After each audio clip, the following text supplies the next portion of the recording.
For this video, I'm going to go over Chapter 4, Assignments 1 and 2. Bear with me as this camera goes in and out of focus here. I'll try to keep my hand here. It seems to keep it in focus. So I'm going to stick to the math portions primarily. Having this, since we're given the study units in class, you can just rely on that or check out what I have written here for these other portions. Going to number 4 here. I did not do this entirely correct, so one thing I realized I missed was that when I got these filled in, these numbers that we use for these constants, it had to indicate what we do with the travel. So travel divided by that and travel times that. So I didn't have those in there originally, but anyways, so now there it is. And then moving on to number 5, use what we know about the constants and of 45-degree offset, and they give us the travel. So we take our travel times that, and should come up with that. Or we could take the travel and divide it by that and come up with that. So there you go.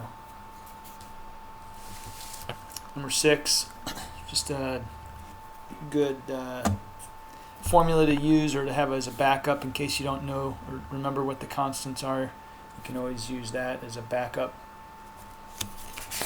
And then number 7 takes number 6 a step further, and it removes this square and puts it on this side. So the way you do that is you would put a square root sign, and it would cancel out this square, and then what you do to one side you do to the other. So we put the square root sign on this side, and now you figure all this stuff out, and then you get your t. And you can do that for each of these other ones also, just keeping in mind that you got the subtraction going on there. And also keeping the letters where they go. Travel there, and advance, travel and offset. Moving on to 8, we are given some information here. We got figure 4-5 on page 67,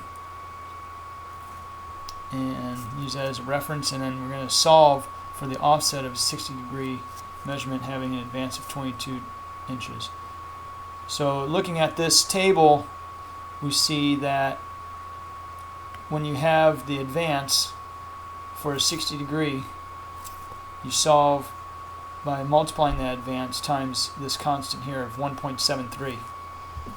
So when you do that, you end up with that in decimal form, convert it over to fraction form. There you go, center to center. That's your measurement. Moving along to number 9 here, we have to go in the back and look at the appendix to get some takeoff measurements for these fittings here, and then we also have to reduce the travel. So first thing I did was went ahead in the back and looked for the takeoffs, which takeoff for each fitting was 1 11/16 of an inch, 2 fittings, so we have 3 and 3/8 of an inch, and then we have to reduce the travel. Well, we don't know what the travel is, so in order to find the travel, we take the advance, and again using this table here on page 67, we'll find that when we take the advance times 2, we can find the travel. So got that 44 inches from that, and then we need to subtract our takeoff because we're looking for an end-to-end measurement, and so we take, that's our center to center, and then we go to end to end. So we subtract our takeoff of 3 3/8 of an inch, and we end up, excuse me, and take our take off it's 3 3/8 of an inch, and end up with a travel of 3 foot 4 5/8 inch for end-to-end measurement.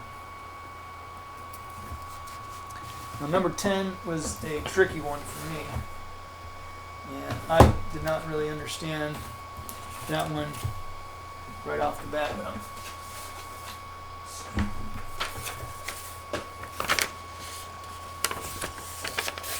I'm going to go ahead and just not make you work through this. That's a mess. So what I needed to do was I needed to work this a couple times to get it, because it was confusing. I had a hard time understanding what was being asked here. So once I understand what they're asking for, it made it a lot easier when when Mike explained it in class. Mind you, it took me about 6 times for him explaining it to get it, but I got it. So what they're talking about here, show it the way Mike did here and then go from there. Had a floor and like a subfloor, I guess, and you're trying to figure out where this pipe is going to be coming in at when you got a 4.5 inch pipe coming off a 60-degree fitting. And so looking in the back of the book, you need to know how long this piece is going to be, and you know that the pipe is 4.5 inches, right? But that doesn't tell you that's not center to center, and how far is that? We don't know. So you need to find the takeoff for those fittings so you can get the entire travel length of this center to center, and then you'll have an idea of where the center is of each of these, right? And basically what you'll be finding is, I know it looks like a 45, but anyways, you'll be finding an offset.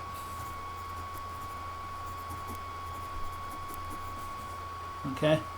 So that's basically how I had to break it down in layman's terms. You're looking for an offset. All this right here says, what's the offset to me? Alright? Looking for sleeves, and when I guess they talk about sleeves, they're talking about these openings in the floor and the subfloor or whatever it's going through. Those are the sleeves, as far as I understand. So we're trying to figure out what that distance is, that travel. Okay? And what we do is we look in the back of the book there in the appendix, and we get the takeoff for those fittings. And you find that the takeoff for each fitting is going to be 2 1/16 of an inch. Okay, and then adding all that up, we get our travel. So these guys here become 4 1/8 plus 4.5 equals 8 5/8 inch. Okay, so that's what travel equals. Travel equals that. Okay. Now that we know that, we can get our offset, our center to center. How far over is this going to be, right? Simply put.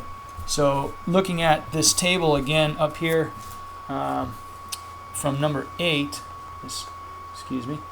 figure 4.5 on page 67, and using what we're given there, we know that if we have the travel for a 60-degree fitting, and we multiply that by 0.87, that constant will give us our offset. So when we multiply 8 5/8 of an inch times that 0.87, gives us 7.5 inches. So that's our offset, center to center. So they would punch another hole right there, I guess. And that pipe would go through, however. Okay? So hopefully that explains that. And if you have any questions about that, feel free to get in touch with me in class. Excuse the focus, sorry about that. Focuses on my hand really well, not so much the drawing. So there.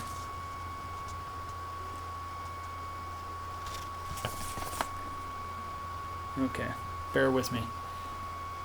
Alright, so let's see, moving on to assignment 2.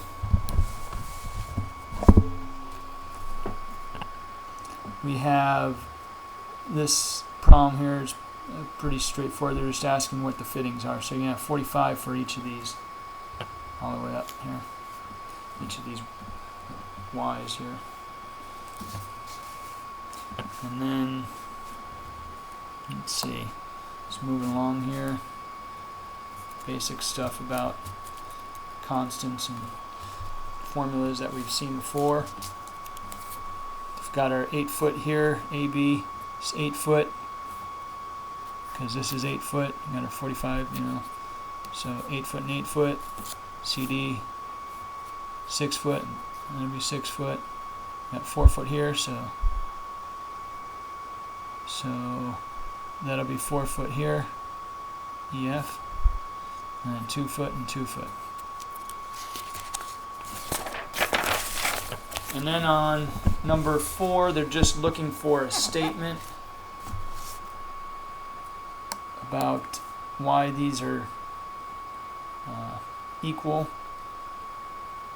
A and C and B and E. There's your statement about that. It's in the book. And then one of the things that Rocky pointed out, which kind of bring it home for me, is that equal spread offset means equal travel lengths. So I knew there was a meaning for that word equal. Just didn't know what. There it is. And looking at this here, they just had some that focus for you, some multiple choice and true and false. So there you go. The last page of that assignment 2. All right, I hope this helps, and hopefully this helps, and if there's any questions, let me know. If I got anything mixed you up or wrong, let me know, and glad to help you out.